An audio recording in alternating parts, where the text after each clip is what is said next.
Well, hey everyone. Just taking a moment to have a little bit of a different conversation today. We're here in LA, in the heart of Hollywood, here at Mosaic, our church, and I'm sure you've heard LA is just in the midst of a really chaotic moment in our city's history.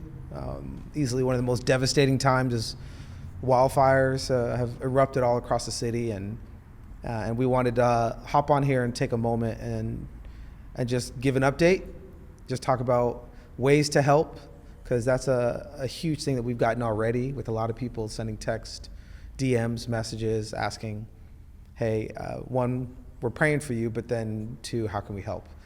And so, yeah, we had an episode that we were going to release this week, and it just didn't feel right to proceed as normal. Yeah. And so we're going to hold off on that.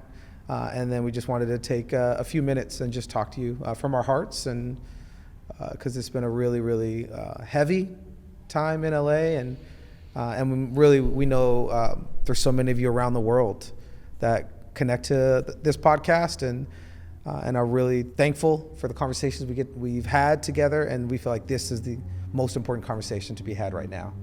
And so, thanks for taking some time with me, babe. You're welcome. To chat. And yeah, how's it been for you last week?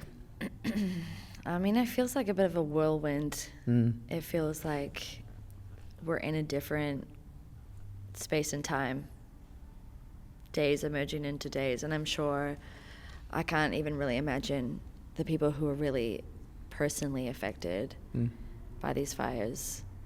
But just to be in the city and to be on high alert all last week, watching the app Watch Duty, which tells you where the fires are, and just being on like edge all the time of like, okay, what's gonna happen next, and what do we need to be prepared for? Yeah. And then trying to stay calm through it all, and try to stay calm for our kids, and not for them not to be stressed. Yep. But still talk to them about it, and they're very involved with us on the day-to-day, especially last week because they stayed home. There was no school across LA last week, so everyone was just indoors. There was fire and ash everywhere. Yeah, still I is. mean, the first day when we woke up, I just remembering now, it's like it was dark, heavy. It was like dark clouds over our house. Yeah. And it was just a sad day. Yeah. And that Wednesday. And everyone in the city knows someone that is directly been affected, that's lost a home. And you know, people around the world are watching the news, or you know, you get a sense of it. And same, when you're not in the city, you're imagining all the chaos and devastation when you hear about tragedies like this. But then when you're in the middle of it, you can't fully articulate, and you can't fully explain what it's like to be at the epicenter of complete devastation like this. Like people don't understand the level and the layers of devastation in the Palisades and in Altadena. Families who've lost everything, who've lost homes, who've lost businesses, who've tragically lost family members. Like it's been truly heartbreaking, and it's going to take a long time for our city to recover on the practical side of rebuilding, but also the soul of the city is mourning. And we're still in the midst of it. Like, we woke up this morning and another fire that erupted, this time in Ventura, which is another part of LA, Ventura County. And it just seems like every time we catch our breath, there's word of another potential danger. Yes. And then now there's worry and concern because we're about to head into really severe weather emergency issues with high winds again, with low humidity, and it's just all the material and the environment is saying, get ready again. You could feel it. Everybody bracing themselves, bracing and afraid, and that's what we've just been praying for, a miracle Yeah. We've been praying for the winds to subside. We've been praying for rain. We've been praying for people who are starting fires to stop. And it's just, we're not fearful, because these are the moments when we're needed the most. That's true. But we want to make sure that we're wise in our response and in our preparation. And even in the midst of all of that, it's been such a beauty and a joy to watch the city come together. Incredible. To serve those who need it the most, to give above and beyond. And for us here at Mosaic, it's been overwhelming to watch both people give financial resources at an extremely high level, and we need more and more. If you're wanting to know, and we'll talk a little bit about this in a few minutes, but if you want to know how to help, the number one thing is to give financially. Yeah. Mosaic.org/fire relief, because that allows us to serve people immediately and just buy what's necessary. But then there's also locally, people are donating some goods for family and supplies. So just to see Mosaic come together, hundreds of volunteers just serve, has been really special. Yeah, I love that we have like a WhatsApp app message Mosaic Relief group, and it's like hundreds of volunteers. And on that, it's like, okay, these are the needs.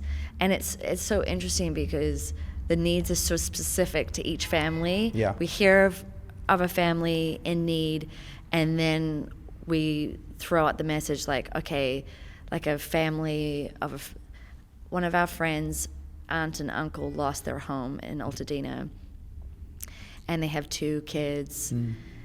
And then one of the things they needed was dog food. You know, it's like, and dog tags, because they're like, what if we lose our dogs and we have old dog tags from the old address? And I think there's like a paralysis of, I don't even know how to do this simple task. Sure. And it's incredible to watch people who, strangers to them, just go, okay, I'm going to Costco, getting the dog food, getting the dog tags, dropping it off at their house, their place that they're staying at. And it's just like people are jumping to help. They're not like, oh, I'll see tomorrow. It's like, no, it's an immediate need, and people are immediately helping. And it's, like you said, it's incredible to watch, especially because we're in the middle of Mosaic. Mosaic just literally go to help and running to people. Yeah, like it's truly a gift to be a part of this community. Yeah, like overwhelmingly. I've been here almost 20 years. You know, 15. You know, whatever the math is, very close. 16. And it's been the number one thing that has, not number one, but one of the things that across the board, every time there's a crisis, this is when Mosaic's at our best. Yeah. Because we have the best people with the best hearts, but also with the most urgent actions. Yeah. And I think that's the beauty of what makes Mosaic really unique. And we've gotten feedback from so many organizations and fire departments and officials who have been blown away that they're like, who are you guys?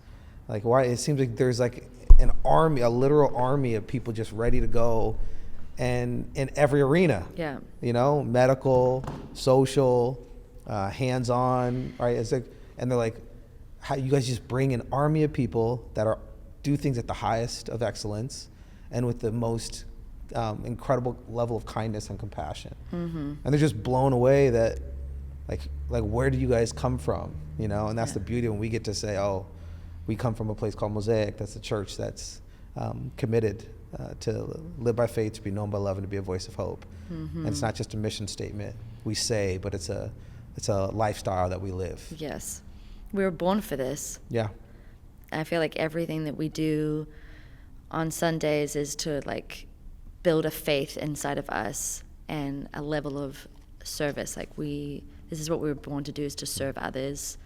And the cool thing too with that is when you see the circle expanding. Yeah. And the influence that we have a, dear friend Ann Nguyen, who is incredible, and she has just been mobilizing people and stepping up and engaging. And we had somebody at our kids' school who reached out, because that's the other thing. We're just looking for putting out the ping, any stories, any people that need help.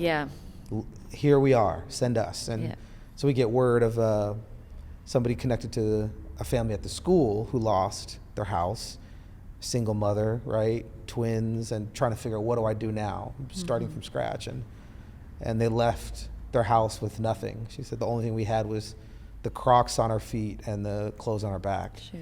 And so we start mobilizing. We get word and we say, hey, our church is helping people right now, and so give us the info, give us the sizes, give us address, where to drop it off, and we got you. And I think they didn't fully understand what that meant when it was like, we got you. Yeah.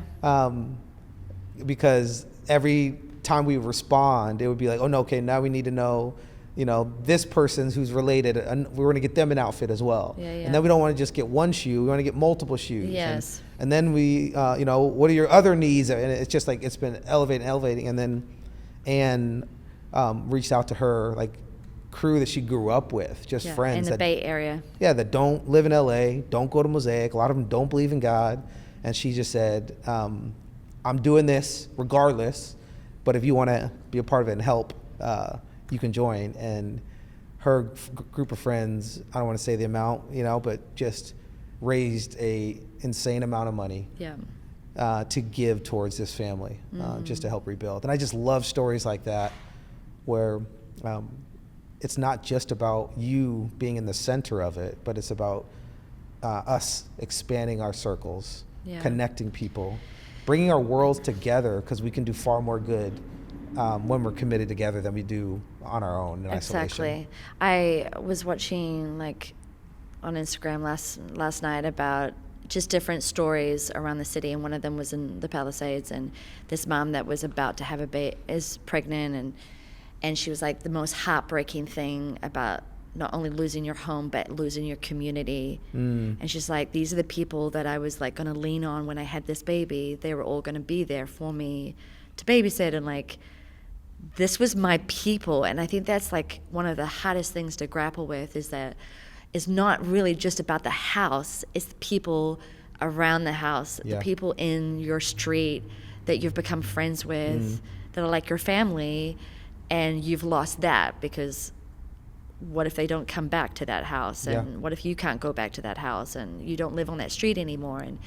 And I think that's the most heartbreak that hit me really hard. But then bigger story is, I just wonder, it's okay, you lost your community, but now God's going to help you rebuild your community, and that community is going to be so much larger, because it's not just even your people that were on your street. It's the city of Los Angeles that are going to be your community. And that's why I think we want to find out who the people are, and we're just searching for them. And when we find them, we're like, okay, we're adopting you as part of our family and part of Mosaic. For sure. And we've had families reach out, which I love, because I'm like, tell us how we can help you and serve you, so we can send you clothes.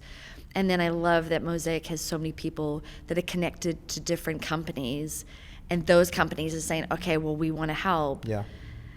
So tell us where to put take the clothes. It's okay, we're the funnel and the connecting web of the city.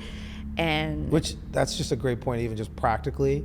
If you're listening and you have connections to companies, brands, whatever you can, leverage to help people, please just shoot us a message, shoot me an email, joe@mosaic.org, DM, put a comment on the YouTube page, Spotify, wherever. If you have connections, everybody can help.